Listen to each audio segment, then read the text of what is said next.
በዋነኝነት 5 ዶክመንቶችን ማሟላት አለባችሁ።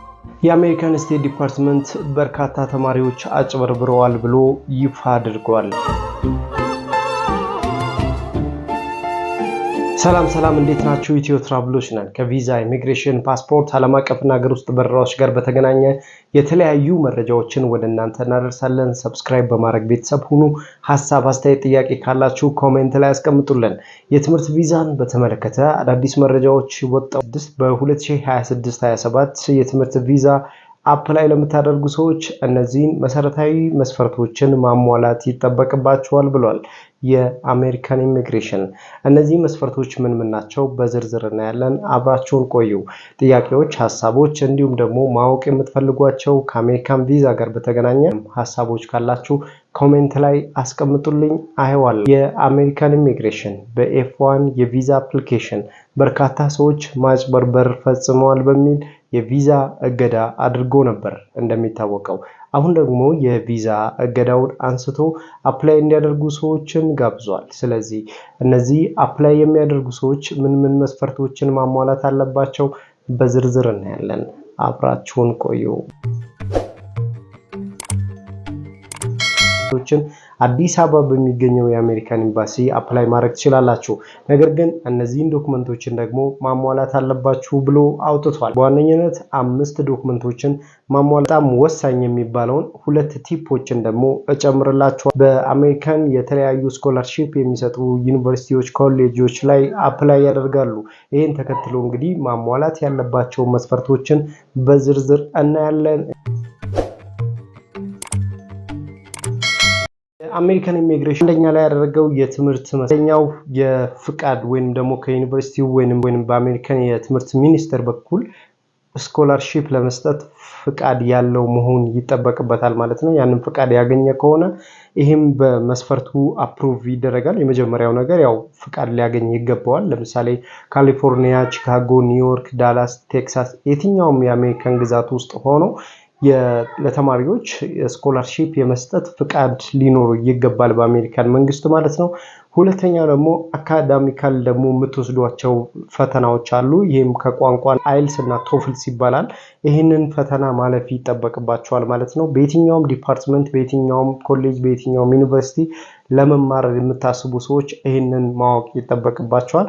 አይልስ እና ቶፍልስ ማለት ነው። ኢትዮጵያ ውስጥ በግልም ሆነ በተለያዩ ተቋማት በኩል የሚሰጡ ስልጠናዎች አሉ። ነገር ግን ይህንን አፕሩቭ የሚያደርግላችሁ የአሜሪካን ኢሚግሬሽን ሲሆን የአሜሪካን ኤምባሲ ደግሞ ገብታችሁ ይህንን አፕሩቭ የተደረገውን ዶክመንት ስታሳዩቸው የተማራችሁት አይልስ እና ቶፍልስ አሁን ላለው ለ2026-27 የትምህርት ዘመን ወደ አሜሪካን በስኮላርሺፕ ለምትገቡ ሰዎች ይሄኛውን አፕሩቭ አድርገናል ወይንም ይሄኛውን ጥለናል የሚሉት የአሜሪካን ኢሚግሬሽን ባለሙያዎች ናቸው። ሆኖም ግን አይልስ እና ቶፍልስን በእኛ በኩል ሪኮመንድ የምናደርጋችሁ በብሪቲሽ ካውንስል በኩል ብትማሩ በጣም አሪፍ ነው። ምክንያቱም የአሜሪካን ኢሚግሬሽን የብሪቲሽ ካውንስል የሚሰጣቸውን የአይልስ እና ቶፍልስ ፈተናዎችን ይቀበላል ማለት ነው። 100% አፕሩቭ ያደርግላችሁ። ብሪቲሽ ካውንስል የሚሰጠው ፈተና እንግዲህ 60 ዩሮ አካባቢ ይጠጋል። ስለዚህ ወደ 60 ዩሮ አካባቢ ከፍላችሁ ያንን ክፍያ በኢትዮጵያ ብር መክፈል ትችላላችሁ። ስለዚህ ትምህርቱን ለ45 ቀን ያክል ተከታትላችሁ በአሜሪካን ኢሚግሬሽን አይልስ እና ቶፍልሳችሁን ብታቀርቡ አፕሩቭ የመደረግ ዕድል በጣም ሰፊ ነው። በርካታ ሰዎችም ይህንን ክላስ እየተከታተሉት ይህንን ትምህርት እየወሰዱ ይገኛሉ። ስለዚህ በቀላሉ ይህንን ማግኘት ትችላላችሁ ማለት ነው።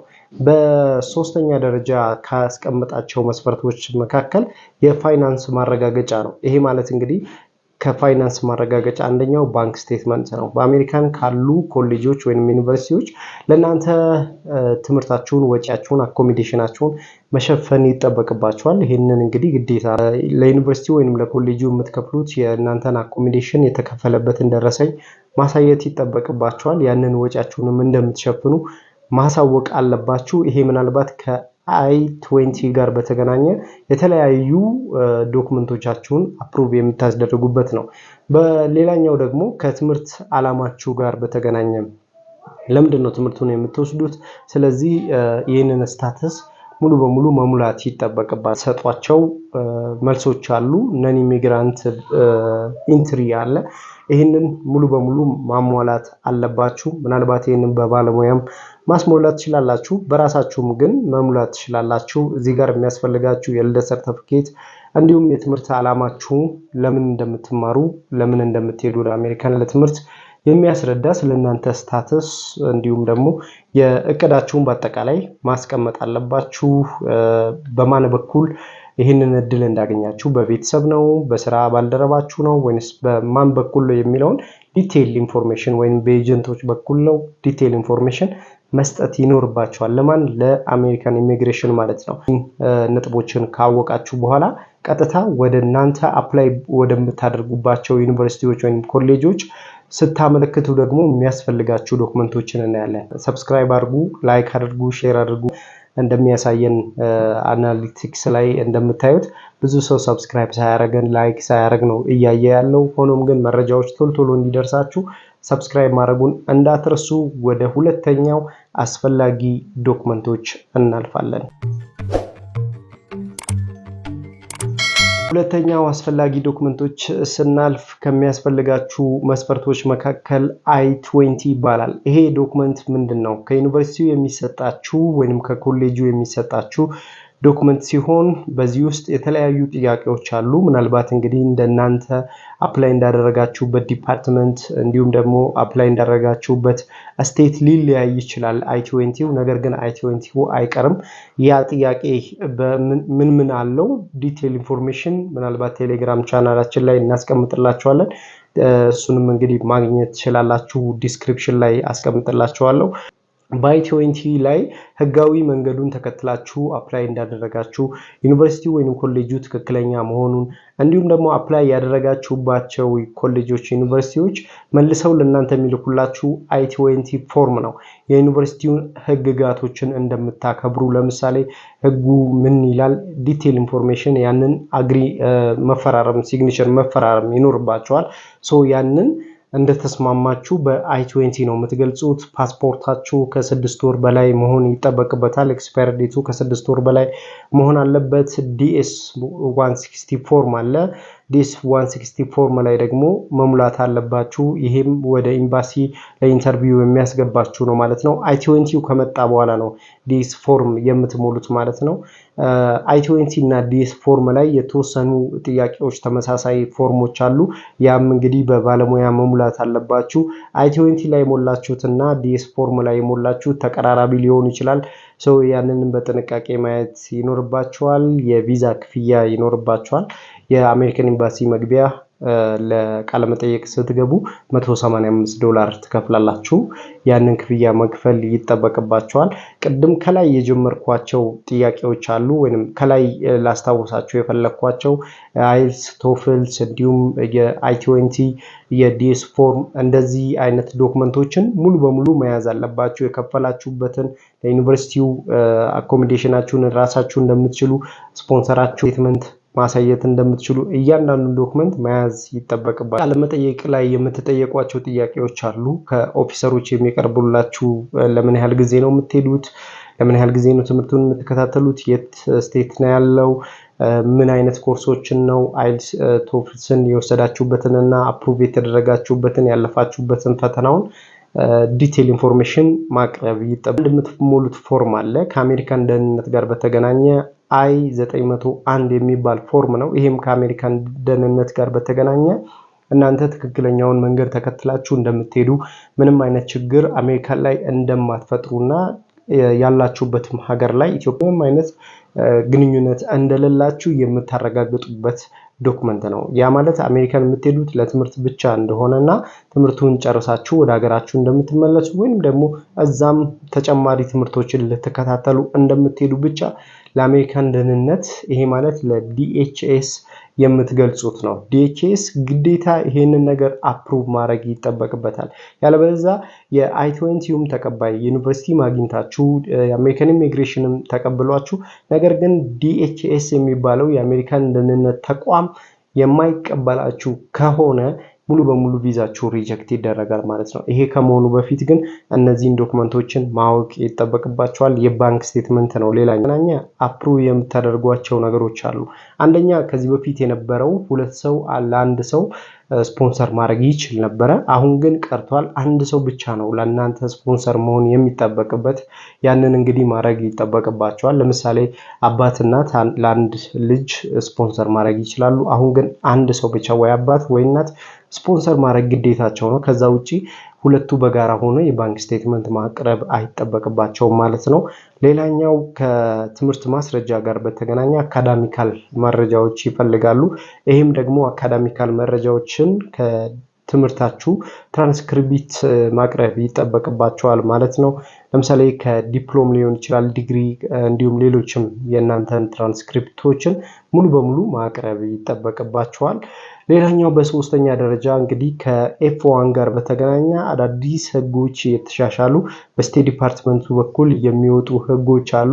እነዛን ነገሮችን ማወቅ ይጠበቅባችሁ። ጋር በተገናኘ ለምን ያህል ጊዜ ትምህርቱን እንደምትከታተሉ ዲቴል ኢንፎርሜሽን ማቅረብ ይጠበቅባችኋል። ከአሜሪካን ደህንነት ጋር በተገናኘም የተለያዩ ጥያቄዎች ሊቀርብላችሁ ይችላል። ከሶሻል ሚዲያችሁ ጋር በተገናኘ ጥያቄዎችን ሊቀርብላችሁ ይችላል። አንደኛው ሶሻል ሚዲያችሁን ማጣራት ነው። ሁለተኛው ከወንጀል ነፃ መሆናችሁን ማረጋገጥ ነው። ቀደም ከነገርኳችሁ ከዲኤችኤስ ጋር በተገናኘ የተለያዩ ጥያቄዎች ሊቀርብላችሁ ይችላል። እነዚህ አዳዲስ የተጨመሩ አሉ። እነዚህን ዶክመንቶችን ማጣራት ይጠበቅባቸዋል ማለት ነው። አስፈላጊ ዶክመንቶችን በአሜሪካን ኢሚግሬሽን በኩል በኤፍ1 ለ2026-27 ለትምህርት አፕላይ ለምታደርጉ በስፖንሰርሺፕ እነዚህን ዶክመንቶችን መገንዘብ ያስፈልጋል። አስፈላጊ ዶክመንቶችን አሟልታችሁ አፕላይ ማድረግ ይጠበቅባቸዋል። መጨረሻም እነዚህን ሁለት ቲፖችን ደግሞ ማወቅ ይጠበቅባቸዋል። የመጀመሪያው ነገር አይልስ እና ቶፍልስን ትክክለኛ በሆኑ ተቋሞች በኩል መውሰድ ይጠበቅባቸዋል። ያ ማለት በግል ለራሱ ተምራችሁ ምናልባት ያ የግል ትምህርት ቤት ወይንም አይልስ እና ቶፍልስን ያሰለጠናችሁና ፈተናውን ፈትኖ አፕሩቭ ያላችሁ ተቋም በአሜሪካን ኢሚግሬሽን የማይታወቅ ሊሆን ይችላል።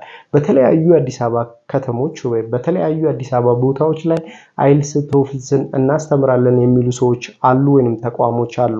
እነዚህ ተቋሞች ምን ያህል የአሜሪካን ኢሚግሬሽን ያውቃቸዋል ወይንም አላቸው ወይ የሚለውን ነገር በደንብ ማወቅ አለባችሁ። ሁለተኛ የምትወስዱት ኮርስ አይልስ እና ቶፍልስን አሁን ላይ ማለት ነው በ2026-27 ለትምህርት ዘመን ይጠቅማል ወይ ብላችሁ መጠየቅም ያስፈልጋል። ያለበለዚያ ግን የተማራችሁት ወጪ ብቻ ነው የሚሆነው። ምናልባት ወደ 50 እና 60 ሺህ ብር ከፍላችሁ ያለምንም ጥቅም አፕሩቭ ሳትደረጉ ሪጀክት ልትደረጉ ትችላላችሁ። እውቅናም የሌለው ትምህርት ቤት ላይ ጊዜያችሁንም ገንዘባችሁንም አባክናችሁ ሊሆን ይችላል። ከዚህ ግን ራሳችሁን መጠበቅ የሚያስችለው አንደኛው ትክክለኛ የሆነውን አይልስ እና ቶፍልስን በ2026-27 ሊቀበለው የሚችለው የአሜሪካን ኢሚግሬሽን ሊቀበለው የሚችለውን እርግጠኛ የሆናችሁበት ትምህርት ቤት ላይ መማር። አሜሪካን ኢሚግሬሽን ከኢንተርቪው ጋር በተገናኘ ነው። ኢንተርቪው በጣም ወሳኝ ነገር ነው። የእናንተን አፕሩቭ ሪጀክት የሚለውን ውጤት የምትሰሙበት ነው። ይህንን ከማድረጋችሁ በፊት ግን ወደ አሜሪካን ኤምባሲ ስትገቡ እነዚህ ነገሮችን ማወቅ ይጠበቅባችኋል። የመጀመሪያው ነገር ለምንድን ነው የምትሄዱት ወደ አሜሪካን? አንዳንድ ሰው ትምህርቱን ተምሮ እዛው ለመቅረት ሊሆን ይችላል፣ ወይም ደግሞ ትምህርቱን ተምሮ የተሻለ ገቢ ለማግኘት እዛው የተለያዩ ትምህርቶችንም ለመከታተል ሊሆን ይችላል። አት ዘ ኤንድ ኦፍ ዘ ዴይ ግን ለእናንተ ጥሩ ነገሩ ምንድነው? በኢንተርቪው ሰዓት ስትገቡ መረበሽ የለባችሁም። እንዲሁም ደግሞ ሐሳባችሁ ሙሉ በሙሉ በኢንተርቪው ላይ መሆን አለበት።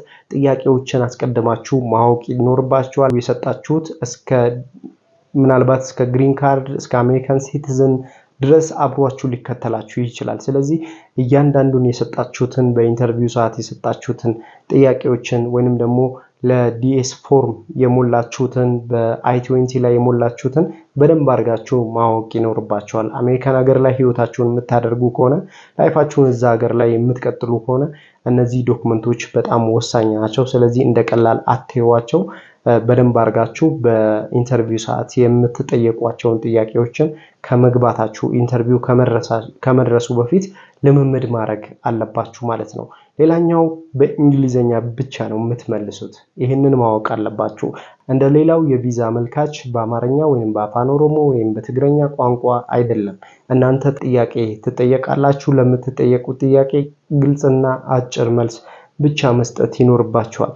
ብዙ በእንግሊዘኛ ቋንቋ ስለሆነ ያንንም መዘጋጀት ይኖርባችኋል ማለት ነው። የተለያዩ ጥያቄዎች ይኖራችኋል ከዚህ ጋር በተገናኘ ሐሳብ አስተያየትም ካላችሁ ይሄንን ጨምር ይሄንን ቀንስ እንዲሁም በአጠቃላይ ከአሜሪካን ቪዛ ጋር በተገናኘ ጥያቄዎች አሉን ሐሳብ አስተያየቶች አሉን እነዚህን ማወቅ እንፈልጋለን ብላችሁ የምታስቧቸው ነገሮች ካሉ ኮሜንት ላይ አስቀምጡልን ለእናንተ ጥያቄዎች መልስ የሚሆኑትን እንሰጣለን። የቆየሁት አሜን ነበርኩ። ሰብስክራይብ አድርጉ፣ ላይክ አድርጉ፣ ሼር አድርጉ፣ ለሌሎችም አድርሱልን። መልካሙን ሁሉ በያላችሁበት ተመኘን።